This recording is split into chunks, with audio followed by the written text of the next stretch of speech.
आं उन्दै समावनो बर' गेजेराव जोनोम मोनदों। ओमफ्राय उन्दै समावनो आं बर'खौ रोंजोबखादों। ओमफ्राय खाथियाव बर' स्कुल थाखानायखाय आं बर' बिजोङावनो फरायनाय जादों। आं सिखना बर' गोजौ फरायसालियाव फरायदों। फंबायनि गुबै एड्रेसा आंनि गुबै एड्रेसा आंनि भिलेजा आंनि मुङा धर्मेश्वर दास। आंनि भिलेजा निस्टेभेलि। ओमफ्राय पस्ट अफिसा निस्टेभेलि।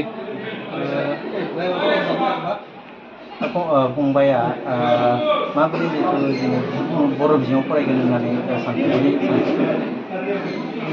बर' बिजोङाव फरायगोन होननानै माबोरै सानखो गिबियाव? जोंहा खाथियाव एसामिस स्कुल गैयामोन, गोजान जायोमोन। ओमफ्राय आरो खाथियाव बर' स्कुल थाखानायखाय बेनि थाखायनो आं बर' बिजोङाव फरायदों। बेसेबां जौखोन्दो लानानै मेट्रिक आनजादाव उथ्रिसारदों? आं मेट्रिक आनजादाव 70.5 जौखोन्दो लानानै उथ्रिसारदों। बबे आयदायाव बेसेबां नाम्बार मोननो हायो? आङो बड' आरो साइन्सआव 78 मोनदों। ओमफ्राय मेथ्सआव 72, ओमफ्राय ससियेलाव 71, ओमफ्राय इंलिसाव 65, ओमफ्राय हिन्दीआव 59। गोबां मानसिया बुङो जितु एसामिस रावनिफ्राय बर' राव रायज्लायनाय आरो फरायनायाव गोबां उसुबिदा जायो होननाय बे समाव उसुबिदा जादों नामा? आङो बर' बिजों फरायनायाव जेबो उसुबिदा जायाखै।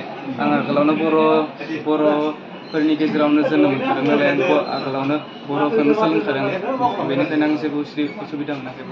न'खराव मा रायज्लायो? बर' रायज्लायो ना एसामिस रायज्लायो? न'खराव गासिबो बर'आनो रायज्लायजोबो। फंबाया जितु बर' बिजोङावनो फरायनानै दिनैसो 70 जौखोन्दो लानो हाबाय। फंबाया इयुनाव मा जानो लुगैयो जितु बर' बिजोंजोंनो फरायनानै?